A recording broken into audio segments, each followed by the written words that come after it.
Hi, namaste. I want to speak about why yoga is practiced. Many people today don't have a good understanding of what yoga is. Traditionally, yoga is the science of union with the divine. The science of yoga teaches that the nature of the soul is the same as the nature of God. And yoga is the mystical spiritual science of realizing a person's oneness with God. The word yoga itself means union. And the English word yoke is a cognate for the Sanskrit word yoga. Today there are many yoga schools throughout the US and throughout the world that teach the practices of yoga. And they teach that the benefits of yoga practice are a calmer mind, easing stress, flexibility will increase. And these same claims could be made for almost any exercise practice. The true benefit of yoga, in a higher sense of the word, is the release of karmas which bind a person to the physical body, and the realization of God within and throughout the universe. A teacher of yoga must be a master of yoga. To teach yoga, a person must be beyond the physical body and beyond the mind, beyond space and time. To lead a person to the highest realization of yoga, it is necessary to have walked the path of yoga, to transcend the body and transcend the mind. Only then can a yoga teacher know which practices are appropriate for a student at any given time. The traditional practice of yoga is being forgotten and lost because now many people are applying the practices of yoga for the lesser benefits that almost any physical exercise could give.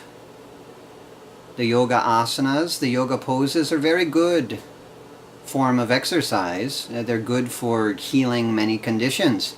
Ayurveda has knowledge of how to use the various yoga asanas for healing specific health conditions.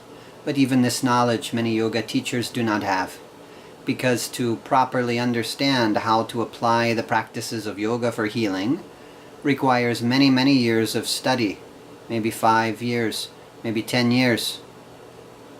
But to really apply yoga in its higher sense for the purpose of spiritual realization, this study requires many years, maybe 20 years, maybe many lifetimes of study it takes to truly master the mystical science of yoga.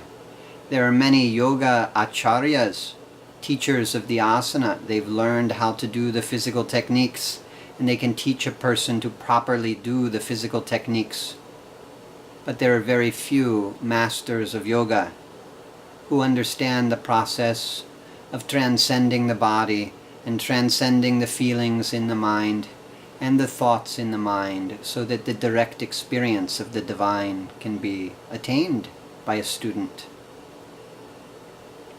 We think about nature, we think about theology, philosophy, we think about the nature of God, but God cannot be known by thinking. In the same way, a computer cannot know the mind of the man who programmed it. The mind cannot know the nature of God who created it. Not by thinking, yet through the practice of yoga, we can transcend the mind and come into direct experience of the truths described by the scriptures.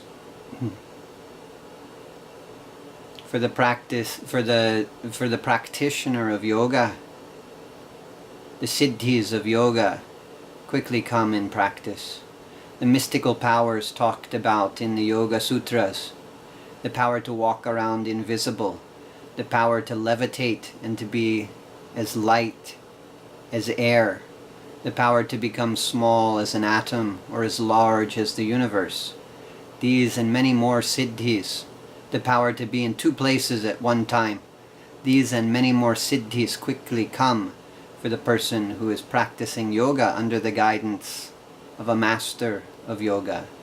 Yet all of these mystical powers must not be used by the student of yoga. As these powers come, they need to be rededicated to the goal of realizing the infinite self within. This is the highest purpose of yoga.